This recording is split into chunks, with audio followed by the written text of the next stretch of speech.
Okay, imagine that your stomach, that your whole abdomen here is open. Let's face that ridge in the south.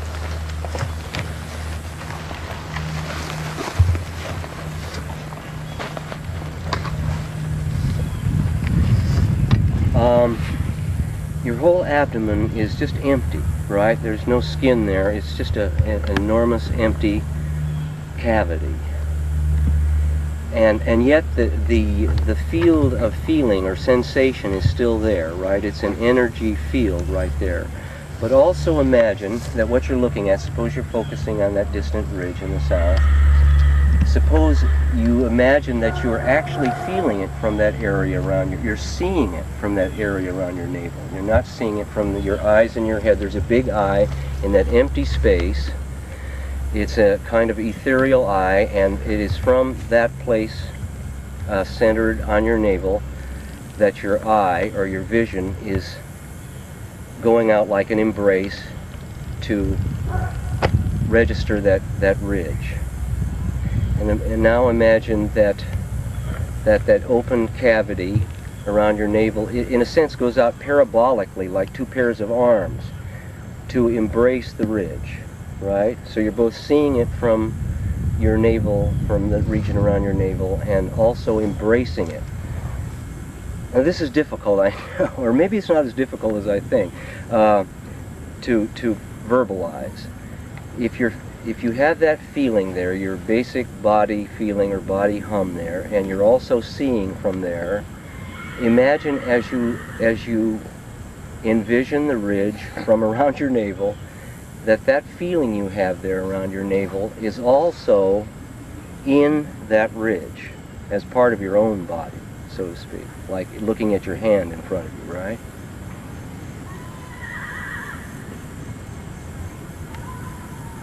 There, the you itself, patterns you pick out.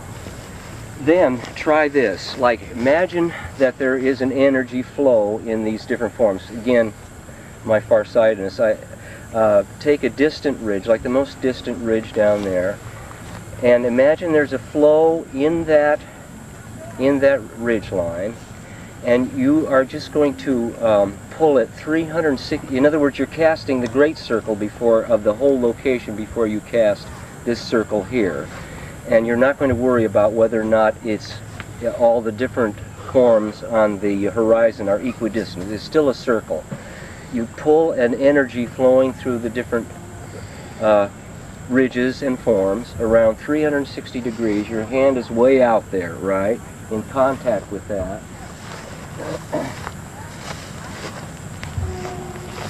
And then as soon as I'm back to the place where I started, I start pulling it in a great spiral until it's into the circle here, right? And then into the center of the circle. Give it a try.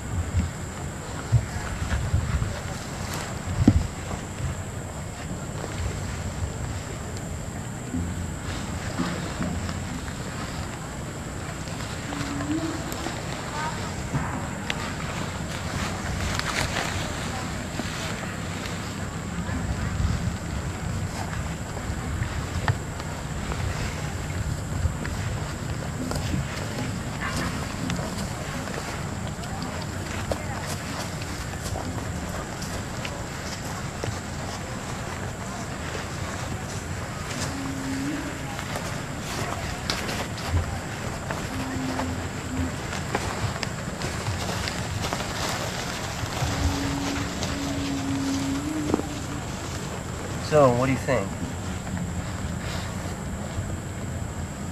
We should bring that up because we got into that. Other things that are possible are like sweeps, right? Like with your hand down this beautiful, there's a beautiful roller coaster ride here down this smooth slope. And then up into the trees, right? So you imagine you're sweeping that body hum presence, you have your radiant presence, down over that hill into the gully there, and then up into the trees. And maybe you bring it back in here. So try a few of those. I call them, there was a lady who wrote a wonderful book about Southern California called Land of Little Rain, and she called those landscape lines. And sweep them in, sweep them out. You're bringing different parts of the place into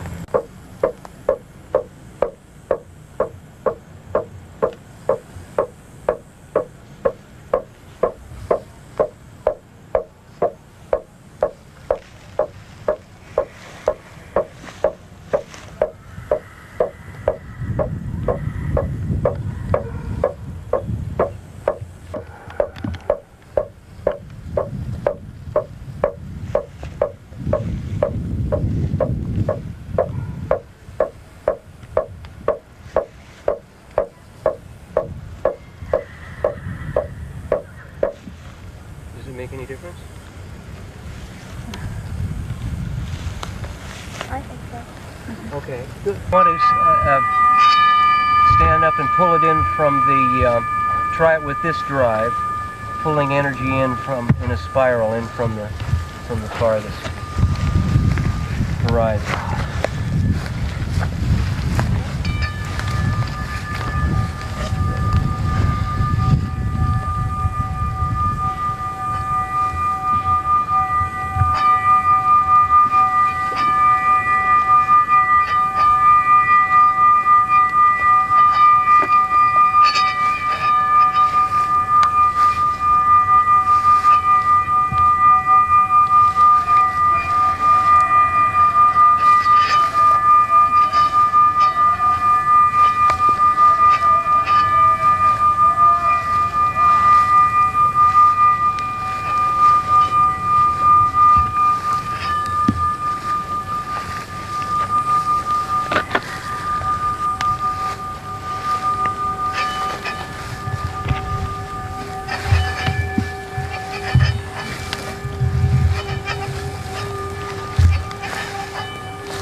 One of you like to try?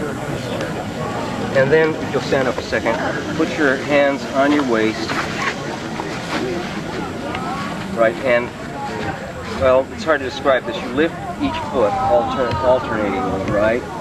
And as you're doing, you're sort of shoving your hips from side to side, and that kind of wakens the sacred middle of your body. It should feel good. If you practice at home, you'll finally learn how to do this for yourself so it feels very, very good. Right?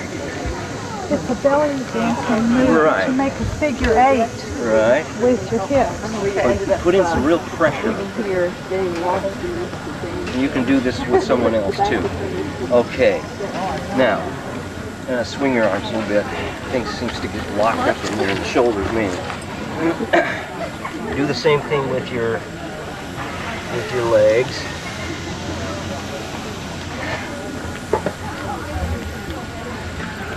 And just put your one finger in your navel and push it from side to side. It should feel somewhat good. If it doesn't, if you practice at home, it'll begin to feel good, right? Okay, and that's important.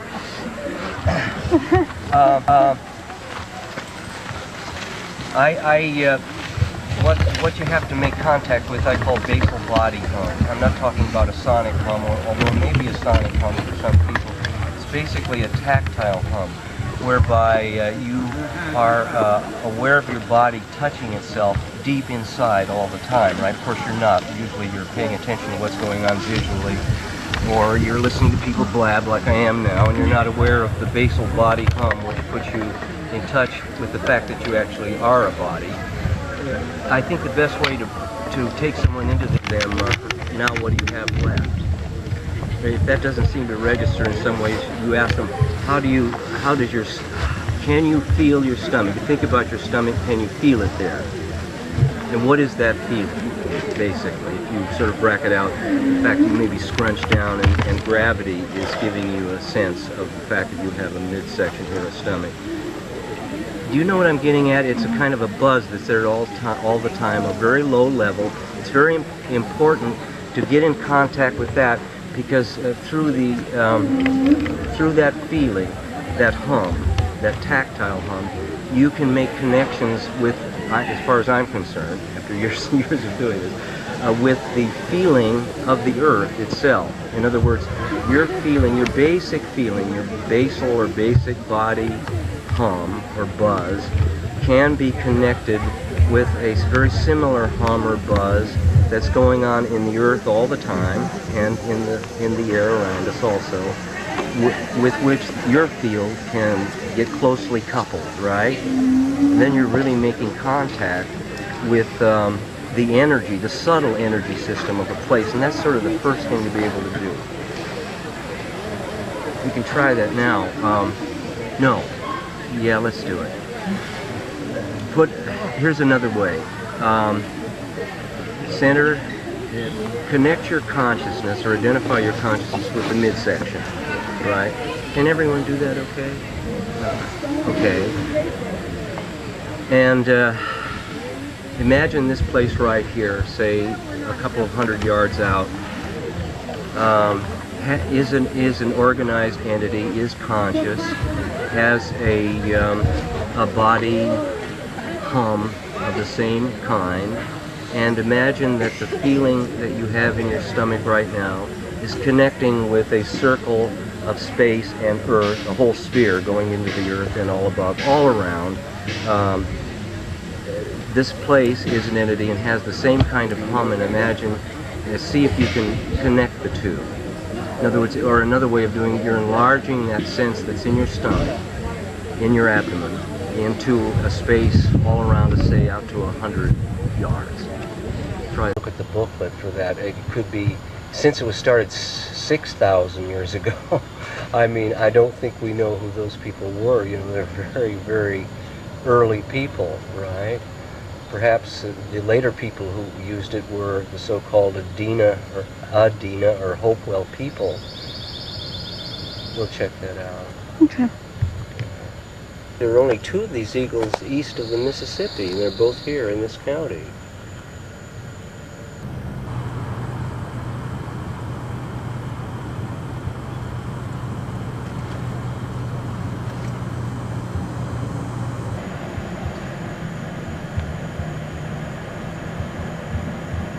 Okay, we're standing before an ancient Native American mound called Rock Eagle Effigy near Eatonton in the state of Georgia. The original structure was started some 6,000 years ago, and the rocks which are on the surface now are quartz, and it's a shape.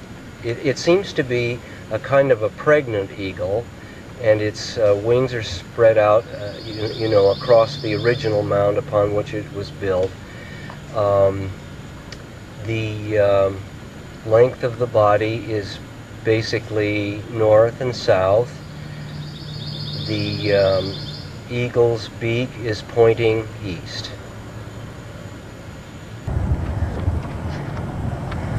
That's really something looking down there. Can't beat that.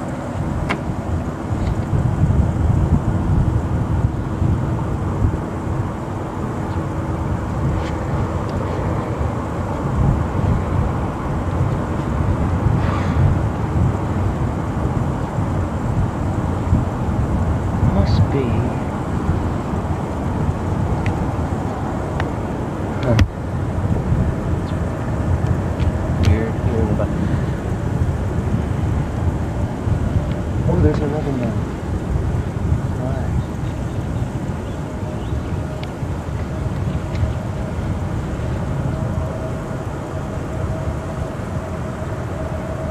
Right.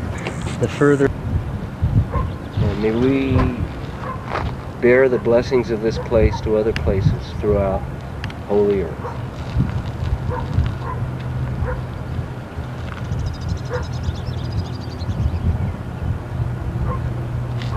I would like to send it on a bird.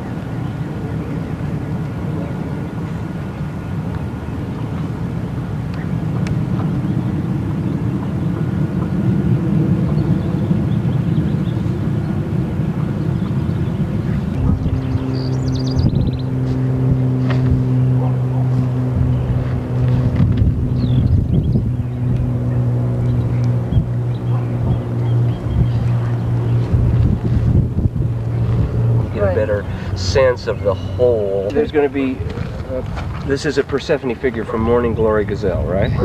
And she will, let's see, in consciousness you are fusing the spirit of Persephone with the surrounding, right? Or there is a darshan, an exchange of a vision between the icon and the surrounding landforms. And if you move her across, as if she's right out in there, almost in them, right? Or actually in them, by metaphorically. As you move her along and she's seeing it all, you're focusing on her, not on the forms behind.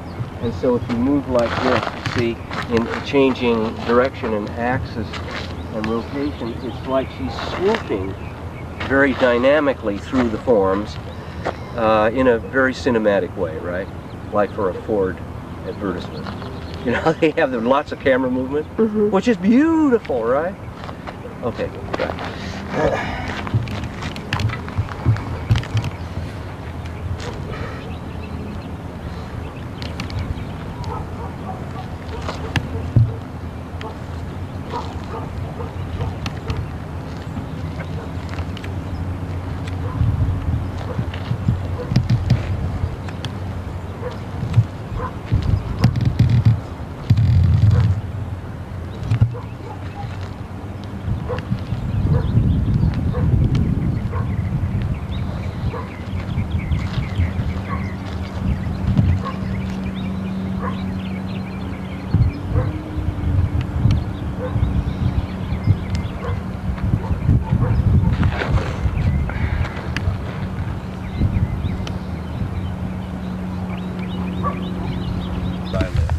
Native Americans are Chumash. In the name of Hutash, we greet the ancient abiding spirit of this holy place. Always specify, this is not just any place, this is this particular place, right? We request permission to enter the deep recesses of your indwelling and find renewal for all forms of life and for ourselves. We come in peace with respect and love. Not with idle curiosity do we come to tramp heedlessly over your surfaces, but to walk softly in soul through your realm and to participate in your mystery and unique revelation of whole earth being. We bring you the blessings and of many sister places stored in Sophia's treasuries of timeless memory. To the limit of our ability, allow us to envision your interiority, so we may carry your blessings to other place beings throughout the realms of Holy Earth, our Mother. We would assist in reweaving the sacred web. Sacred web, in other words, as soon you have to work with maps, get topos or good maps, and if you find a good place in nature that you want to go back to and help to deepen, return soul to that place from yourselves, give that place back, return its soul to itself by putting your soul into it, right? You want to find a few others and connect them, you know, on a map so that you see a pattern emerging. Like if you have 3 places, you're going to have a triangle, right? 4 or 5, you might have a pentacle. And in that way, while you're doing all this, you're getting more and more in connection with this location or this region, right? And like for instance, when you go to sleep at night in that hypnagogic state, the spirit of those places may begin to speak to you, or you may sit there in a given place and ask the spirit to come to you and speak to you about the place and what it wants you to do and so on and so forth. This way you're sort of building up the spiritual body of the place, and in between these places you're connecting with straight lines and with crooked lines on a map.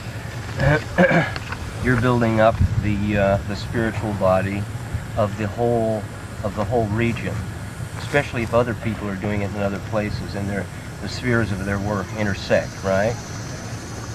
I'm assuming that that in a way, you know, because of pollution and the fact that we've ignored the earth for, you know, hundreds, if not well, let's say 500 years at least, since the mechanistic materialism became the basic philosophy of the Western world, that we've been out of touch with soul and spirit in the earth and in specific places, in a sense that has weakened it's as if we took soul and spirit out of places as well as polluted them physically, right? Or, okay. Putting your consciousness in your... Do you have any questions about all this so far? Anyone? The straight lines you're talking about, are you talking about ley lines? Creating ley lines? This is sort of like an empirical, random way of starting to set up ley lines, right? Without dowsing with rods, right?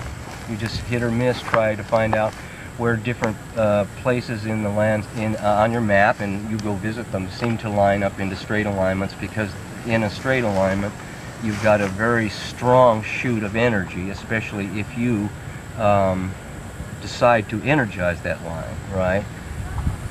I'm going to try, let's see, I have to think about this a second. If this is going to be the place, then the first thing you do is describe it all the way around, 360 degrees, right? A verbal description of what you see, like what's closer, what's further, what further landforms beyond ridges there are. Does someone want to try that?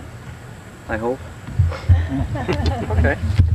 Okay, go ahead. I think due south is somewhere down here, right?